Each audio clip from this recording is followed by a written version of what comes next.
आज तो गर्मी ने सच में नाक में दम करके रख दिया है। बहुत ज्यादा गर्मी हो रही है आज तो। मैंने 2 टोकरी और भर दिए हैं, जल्दी से जाकर इन्हें ट्रक में लोड कर दो, वरना सेठ ने देख लिया ना तो फिर से काम चोरी का ताना देने लगेंगे। सेठ को काम ही क्या है, काम चोरी के ताने देने के अलावा जब देखो तो बस ताना ही देते रहता है। खुद तो अपने केबिन में एसी की ठंडी हवा में बैठते हैं और हम यहाँ सुबह से शाम तक धूप में जलते हुए काम करते हैं। मुझे तो बहुत भूख लगी है, चलो चलकर खाना खा लेते हैं, वैसे भी खाने का समय तो हो ही गया है। सभी बहुएं हाथ मुंह धोकर बड़े से आम के पेड़ की छांव के नीचे बैठकर खाना खाती हैं और थोड़ी देर आराम करने लगती हैं।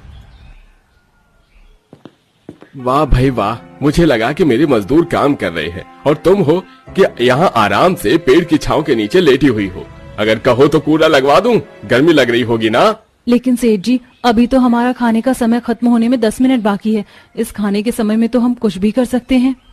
कुछ भी कर सकते हैं, इससे क्या मतलब है तुम्हारा? अब क्या तुम सब मेरे सिर पर नाचोगे? चुपचाप से उठो और काम पर लगो, वरना तनख्वाह काट लूंगा। खाना खाते ही काम पर लग जाया करो, समझ गए कि नहीं?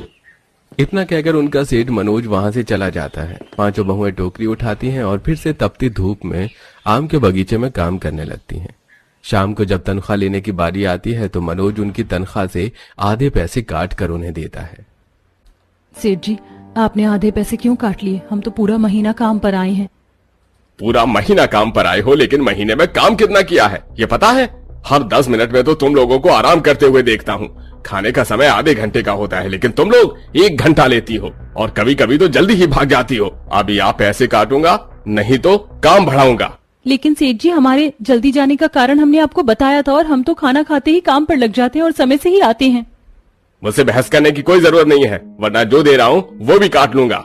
अब पकड़ो इसे और जाओ, मजदूरों को भी पैसे देने हैं। पांचों बहुएं आधी आधी पेमेंट लेकर घर जाती हैं और देखती हैं कि उनकी पड़ोसन शीला उनके ही घर पर उनका इंतजार कर रही है। अरे शीला, तुम यहाँ, कुछ काम था क्या? तुम लोगों को मेरे पैसे लौटाने हैं या नहीं? कितने दिनों से कह रही हूँ कि मेरे पैसे लौटा दो। शीला, आज ही हमें पैसे मिले हैं, हम इसमें से तुम्हें थोड़ा थोड़ा दे देते हैं। 1 से 2 महीने में तुम्हारे सारे पैसे चुका देंगे। पैसे तो तुमने गड्डियों में लिए थे, अब चुकाओगे मुझे चिल्लड़ में। जिस तरह से मेरे पैसे लिए थे ठीक उसी तरह से मुझे मेरे पूरे पैसे चाहिए। ये थोड़े थोड़े करके पैसे मैं नहीं लेती, सिर्फ 1 महीने का समय दे रही हूँ। अगर मेरे सारे पैसे नहीं दिए ना तो फिर तुम देखना। जानती हो ना, मेरे पति को अच्छे से निकलवाएंगे तुम लोगों से पैसे।